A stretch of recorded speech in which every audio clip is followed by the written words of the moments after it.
नमस्कार मित्रांनो, मी दिगंबर कुलकर्णी त्रिबोध मणिमंत्राच्या यूट्यूब चॅनलवर आपलं मनपूर्वक स्वागत करतो. घेऊन आलो आहे आपला आवडता शेअर मार्केटचा लेखाजोखा. मागील आठवड्यात मार्केटनं कशा पद्धतीनं काम केलं, आपण जे 3 शेअर्स सुचवले होते त्यांनी कशा पद्धतीनं काम केलं, पुढील आठवडा मार्केटसाठी कसा राहील व छानसे असे परत एकदा 3 शेअर्स आपल्यासाठी घेऊन आलो आहे की जे छानशी कमाई आपल्याला करून देते. मागील आठवड्यात भरपूर घडामोडी होत्या. RBIची MPCची मीटिंग असो, ॲटोमोबाईल सेलचा डेटा असो व इकॉनॉमिकचे इतर येणारे डेटा जसे की GDPचा डेटा, मार्च 2021ची GDP मार्केटच्या अपेक्षेप्रमाणे राहिली. ॲटोमोबाईल सेलचा डेटा देखील मार्केटच्या अपेक्षेप्रमाणे राहिला. अतिशय खराब आला पण अपेक्षित होतं मार्केटला. बऱ्याच राज्यात लॉकडाऊन असल्यामुळं त्याच्याकडनं तीच अपेक्षा होती. आणि RBIच्या MPCच्या मीटिंगच्या बाबतीत बोलायचं झालं तर तीसुद्धा मार्केटसाठी नॉन इव्हेंट ठरली. नॉन इव्हेंट याच्यासाठी ठरली की रेटमध्ये कोणतेही चेंजेस झाले नाहीत किंवा RBI गव्हर्नरकडनं काही खूप मेजर असे काही डिसिजन झालेले नाहीत किंवा निराशाजनक असेही काही डिसिजन झालेले नाहीत. त्यामुळं अतिशय नॉन इव्हेंट असा हा सर्व घटनांचा मागील आठवडा होता. तरी मार्केटमध्ये जास्त उलथापालथ झालं नाही. मार्केट बुल रनमध्ये आहेच आहे. वर नवीन निफ्टी रोज नवीन हाय लावतच होता. बँक निफ्टीनं त्या पद्धतीनं जास्त छानसं असं परफॉर्मन्स मागील आठवड्यात करताना आपल्याला बघायला भेटलं. पण PSU बँका अतिशय छान मागील आठवड्यात काम करताना आपल्याला बघायला भेटलं. जे 3 शेअर आपल्याला सुचवले ते ONGC हा सोमवारी 110च्या आसपास होता, पण मी खरेदी सुचवली होती आपल्याला 115ची आणि तो 115 जवळपास मंगळवारी बुधवारी टच झाल्यानंतर त्यांना अतिशय छान परफॉर्मन्स केला. होम फर्स्ट फायनान्सनं सुद्धा 550 नंतर अतिशय 570 या ठराविक रेंजमध्ये अपडाऊन केलं, पण अतिशय छानशी अशी कमी 3-4% रिटर्न त्यांना आपल्याला मागील आठवड्यात दिलेला आहे.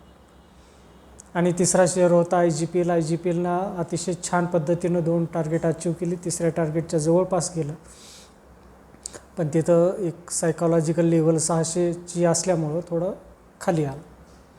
तरीही तिन्ही शेअर्सनं आपल्याला जवळपास ऑन एन ॲव्हरेज बघायला गेलं तर 5 ते 7% दरम्यान हे रिटर्न आपल्याला भेटलेले आहे.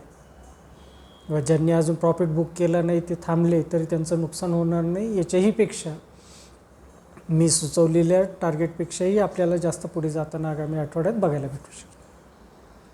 तर असा होता हा मागील आठवड्याचा लेखा. आता पुढील आठवड्याच्या बाबतीत बोलायचं झालं तर ग्लोबल संकेत अतिशय थंड आहेत. छानसे असे इव्हेंट सर्व होऊन गेलेले आहेत. तर आता निफ्टी ऑल टाईम हाय मागील आठवड्यात लावत आलेला आहे. बँक निफ्टी अजून ऑल टाईम हायपासून दूर आहे आणि आगामी 1-2 आठवड्यात मार्केट हे कन्सॉलिडेट होताना आपल्याला बघायला भेटू शकतं. मार्केट एक थोडंसं वर थोडं खाली या पद्धतीनं करताना आपल्याला भेटू शकतं. तर आता आपण निफ्टीच्या आणि बँक निफ्टीच्या आगामी आठवड्याचे लेवल पाहू. निफ्टीचा जो क्लोजिंग होता शुक्रवारचा तो 15,670 रुपये 30 पैशाचा. त्यासाठी जो पहिला सपोर्ट आहे तो 15,510चा आहे.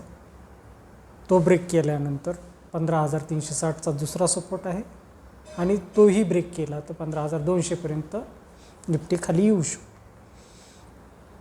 तर वरील लेवलला आपण रेजिस्टन्स बघायला गेलं तर 15,830चा अतिशय छानसा रेजिस्टन्स आहे.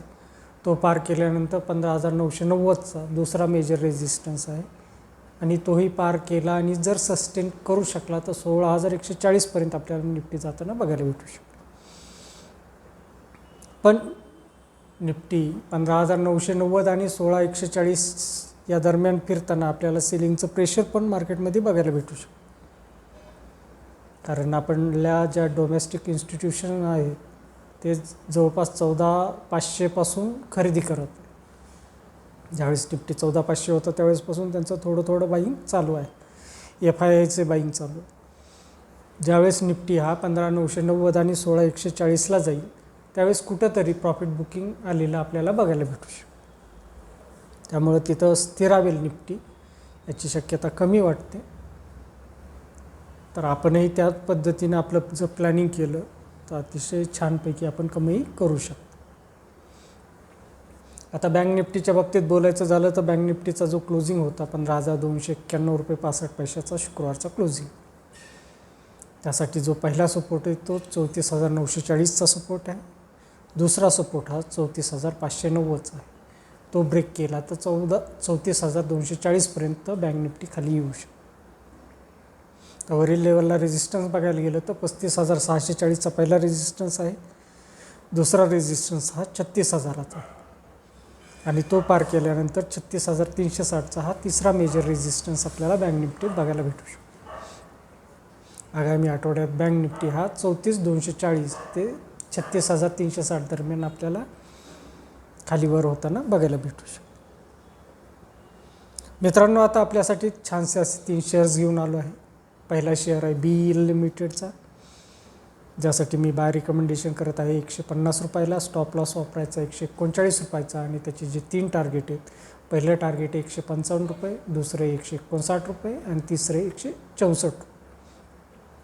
आगामी आठवड्यात आपल्याला BEL 155 ते 164 दरम्यान गेलेला बघायला भेटू शकतो आणि छानशी आपल्याला कमाई करता येऊ शकते.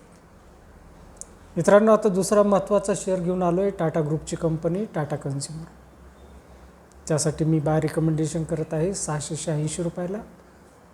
स्ट्रिक्टली स्टॉप लॉस वापरायचा 639 रुपयाचा आणि त्याचे जे 3 टार्गेट आहे, पहिलं टार्गेट आहे 707 रुपये, दुसरे 728 रुपये आणि तिसरे 749 रुपये.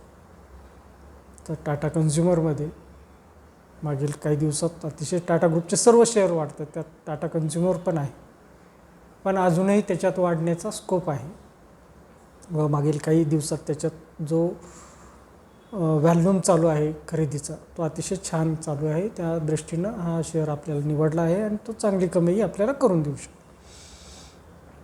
मित्रांनो, आता तिसरा शेअर घेऊन आलो आहे आपल्यासाठी L&T फायनान्सचे काही शेअर मागील 1-2 आठवड्यात अतिशय छान पद्धतीनं काम करताना आपल्याला बघायला भेटतात.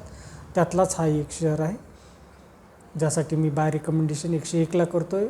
शुक्रवारचा जवळपास 97 ते 100च्या आतच येतो, पण आपण 100 पार केल्यानंतर 101ला स्थिर झाल्यानंतर खरेदी करायची. त्यासाठी स्टॉप लॉस वापरायचा 93 रुपयाचा आणि त्याचे जे 3 टार्गेट आहेत, पहिलं टार्गेट आहे 110 रुपये, दुसरं 120 रुपये आणि तिसरं 130 रुपये. तर L&T फायनान्समध्ये आपल्याला आगामी आठवड्यात ही तिन्ही टार्गेट अचीव झालेली बघायला भेटू शकते. मित्रांनो, बाकीचे अपडेशन हे टेलिग्राम चॅनलला आपल्याला देतच असतो.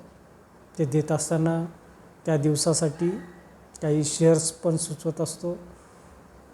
ती खरेदी करून अतिशय छानशी बरेच जण कमाई करत आहात, पण ते देण्यामागचा उद्देश हा नाही आहे की इंट्राडेमध्येच आपण ट्रेडिंग केलं पाहिजे. आता इंट्राडेचं मार्जिन हे 1 जूननंतर खूप कमी झालेलं आहे आणि 1 सप्टेंबरनंतर तर इंट्राडेचं जे एक्सपोजर आहे ते पूर्णपणे संपून जाणार आहे.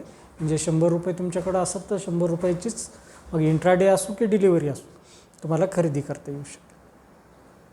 त्यामुळं ते जे रिकमेंडेशन आहे ते जर एका दिवसात जर अतिशय 2-3% जर आपल्याला रिटर्न भेटत असेल तर आपण तो प्रॉफिट बुक केला पाहिजे आणि जर खाली आले तर परत होल्ड केलं पाहिजे. जसं आपण मध्ये बघितलं की टाटा मोटर हा 350पर्यंत गेला, तिथून जवळपास 300च्या खाली 290पर्यंत आला आणि आता परत रिकवर होत 330च्या आसपास आलेला आहे. तसंच SBIच्या बाबतीतही आपल्याला बघायला भेटलं. रिझल्टच्या पूर्वी तो जवळपास 430ला आला, तिथून खाली जाऊन 320पर्यंत गेला आणि परत आता नवीन ऑल टाईम हाय लेवल 440पर्यंत आला. त्यामुळे मार्केटमध्ये हे चढ उतार हे येतच असतं. आपण ठरवलं पाहिजे की आपल्याला कुठं समाधान मानलं पाहिजे, कुठं प्रॉफिट बुक करता आला पाहिजे आणि ते शिकलं पाहिजे. त्यांना आपली धनक्रय शक्ती ही वाढत राहते. आपली इन्व्हेस्टमेंट 100 रुपये होती, त्याच्यावर जर 10 रुपये प्रॉफिट झाला तर 110 आपण परत इन्व्हेस्टमेंट करू शकतो. अशा छानशा संधी आपल्याला शेअर मार्केट देत असतं आणि अतिशय संयमानं कुठंही जर एखाद्या दिवशी मार्केट खराब झालं तर न घाबरता संयमानं आणि विश्वास ठेवून अतिशय चांगल्या शेअर्समध्ये आपल्याला कमाई करायची. तर अशा पद्धतीनं हा या आठवड्याचा आणि आगामी आठवड्याचा लेखाजोखा होता. आगामी आठवडा आपल्यासाठी शुभ जावो. आपला निरोप घेतो. धन्यवाद.